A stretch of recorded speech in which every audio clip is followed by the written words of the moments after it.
I also now have the privilege of introducing Dr. Anderson, who's going to present the Susan Torres Award, which we've been doing for the last 15 years. For most of you who know Dr. Anderson, she's been my partner and confidant and friend for over 20 years. We live in a world where people give us awards, like Berman said,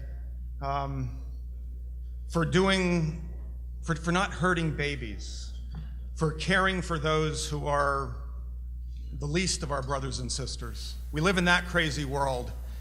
And back over 20 years ago, this wonderful, professional, competent physician, at a time that I and my wife were struggling because there was just no one on the horizon at the time, and we were busy, and she left her very well-established, well-heeled private practice, this pedigree of Georgetown and GW and Inova. And she began this friendship with me, initially over the phone, and then actually being a partner and a friend. We share guardian angel stories. We are in the trench together with our other brothers and sisters in the trench of Tepeyac OBGYN. And it is a dear honor and privilege to introduce her to many of you tonight, Dr. Marie Anderson. Thank you so much. Thank you, Dr. B. So I'm here tonight to present the Susan Torres Award. So I thought it would be good to tell you a little bit about the background. I know it's in the program if you want to read it for further details, but let me tell you from my perspective what I see and what I've experienced here. So in 2005, Susan M. Torres, a cancer-stricken 26-year-old, suffered a stroke after previously undiagnosed melanoma, which had spread to her brain. She was 17 weeks pregnant at that time. She and her husband, Jason, already had a child who was 2 years old and was named Peter. Her family valiantly decided to keep her alive, to give her unborn baby a chance at life. It became a race, though, between the baby's development and the cancer that was ravaging Susan's body. At almost 30 weeks, gestational age, when the risk of the danger to her baby outweighed the benefits of extending her pregnancy, doctors performed a cesarean to deliver her daughter, Susan Ann Catherine Torres. Her story inspired us, especially me. It had to do with daughters. It had to do with death and life and all that's in between. So the day after she was delivered by cesarean, Susan received the sacrament of the sick, and then she was removed from life support. Each year, we honor Susan because she and her family chose life. They lived the gospel of life when it came to their own medical care. Tonight, we present this award to a couple who also chose life. They chose to live the gospel of life in their medical decisions. Lauren's early genetic testing results raised the question of her unborn baby having trisomy 18, which is a very poor prenatal diagnosis. Further testing only strengthened that concern. The midwife who had cared for her and delivered the couple's other 3 children felt ill-equipped to care for Lauren with this high-risk pregnancy.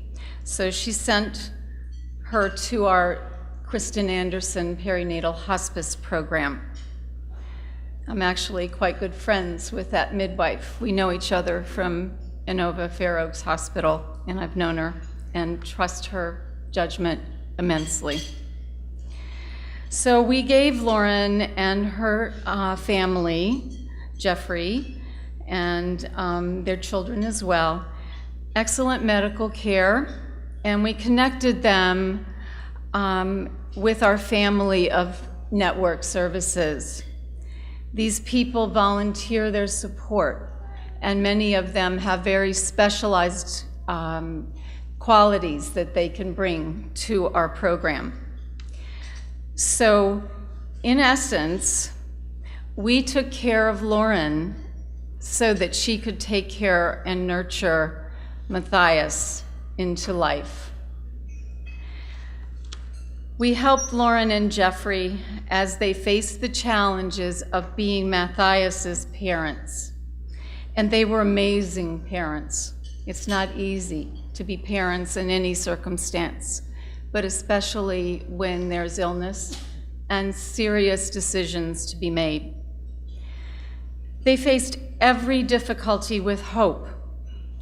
They had optimism beyond belief. And I believe they had that optimism because they knew God had a plan. They touched everyone who cared for them, both in our office and in the hospital. Any place that they had been, I'd come behind them and hear of the people and the way they had touched their hearts. Even when serious complications arose at the end, their faith was never shaken, and it inspired all of us. Their optimism was contagious. Their faith was beautiful to see, and it was their strength. They were full of joy, and that's unusual in such dire circumstances. And that joy touched everyone that was in their presence.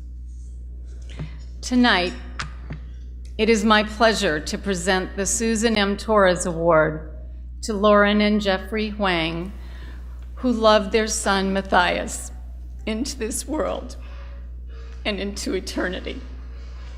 And they did it all with joy.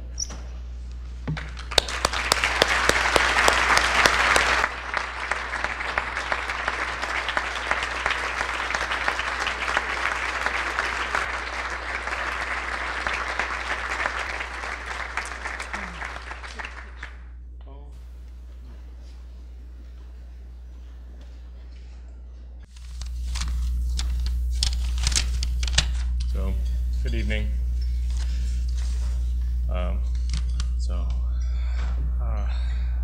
We just want to thank you for inviting me and Lauren to celebrate with you the work that your ministry has been doing.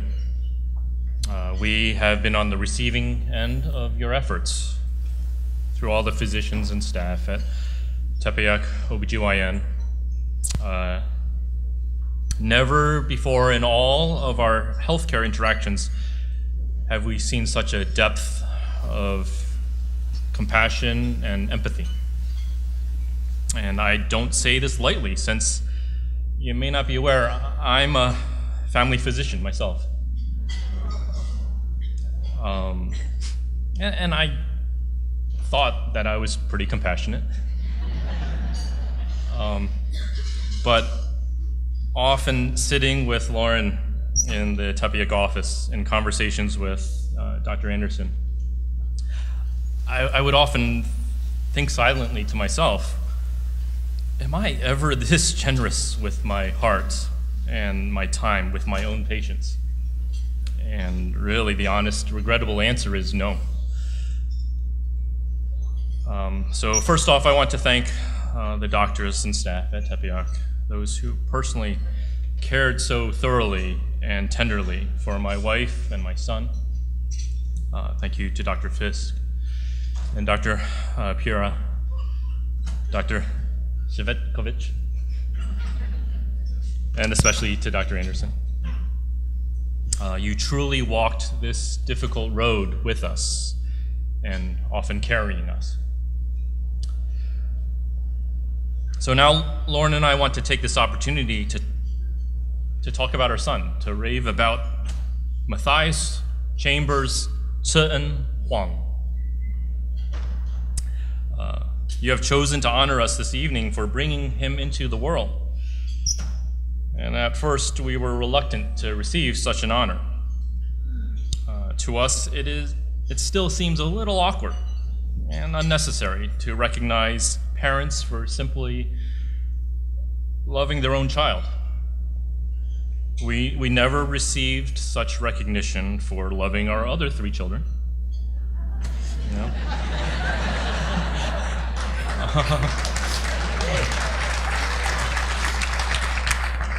So why should it be any different with Matthias?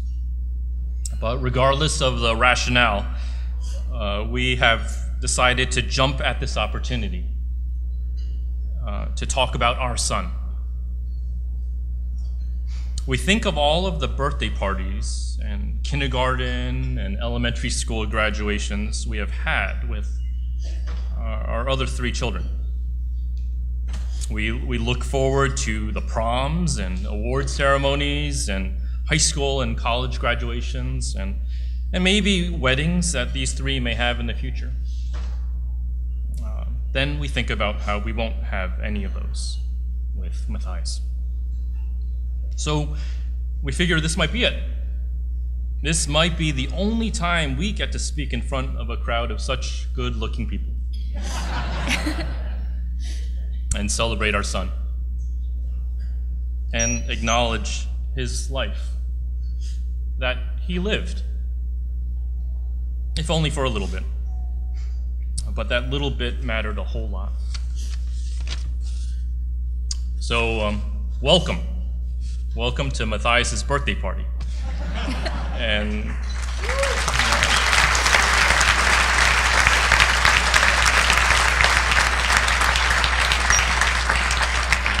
And his graduation, and his awards ceremony, and to his wedding banquet. Lauren chose Matthias' name because it means gift of God. I chose Chambers as his middle name because of how the early 20th century Scottish chaplain Oswald Chambers challenged me spiritually through much of my Christian journey. His Chinese name, Tsen, was chosen by my father, and it means to eat grace. So Matthias truly was a gift from God, whose life challenged us spiritually, and who caused us to truly need to eat of God's grace. There are so many wonderful and painful details of our 9 months, our journey with Matthias. Too much for us to share in this short time, and certainly more than our hearts can bear to. But we would like to share the most important lesson that Matthias taught us, perhaps the most important lesson that we have ever learned from anyone. For nearly 9 months, Lauren courageously carried him in her womb. And we would try to ignore the monthly sonographic diagnostic test results as much as we could.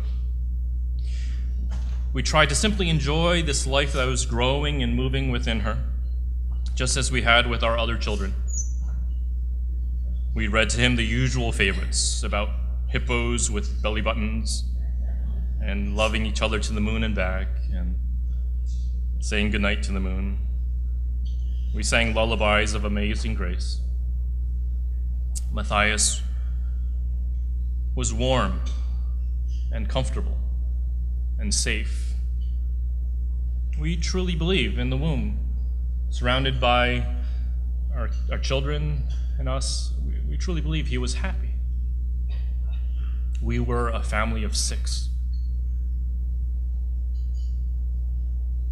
Until it was time. Around this time 1 year ago, it was time. Time for Lauren to have her first C-section. Time to bring Matthias from the safety and warmth of the womb into the alien brightness of the world. Time to cut an umbilical cord in a way that was far more than symbolic. Time to beg God to allow him to breathe. Time to listen hopelessly for that reassuring first cry of a newborn that never came. Time to watch his color turn from a warm blush to a dusky gray. Time to introduce him to his older brothers and sister. Time to try to give everyone a chance to hold him and kiss him. Time to watch his quivering movements slow to an awful stillness. Time to say goodbye. For 67 minutes, we were able to meet face to face. And it was wonderful and horrible.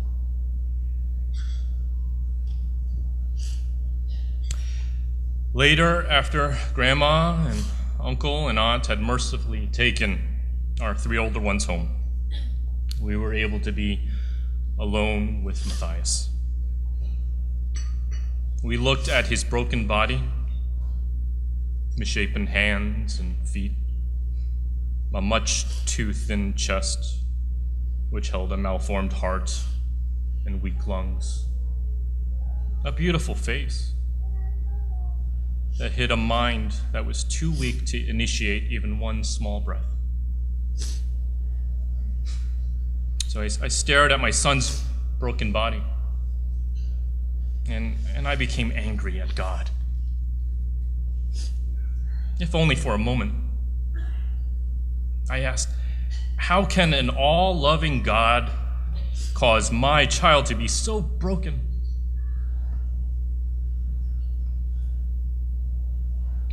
But scarcely before the question was fully formed, I knew the answer. I realized that Matthias only had to suffer a broken body for 9 months. But now he is perfect and whole in heaven for all eternity. But Jesus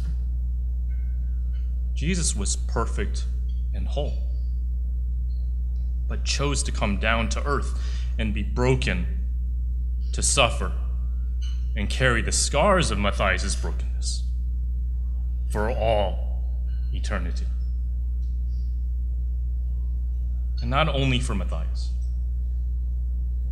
This loving God carries my brokenness for all eternity.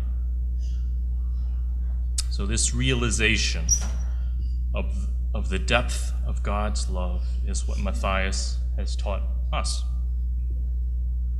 And this is Matthias' legacy.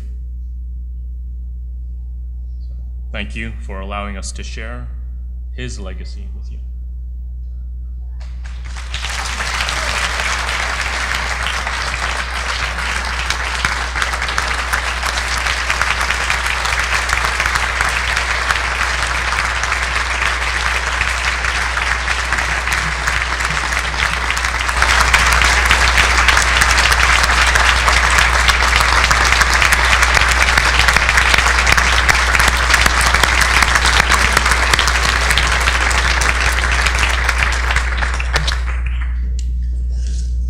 Thank you very much. That was beyond words.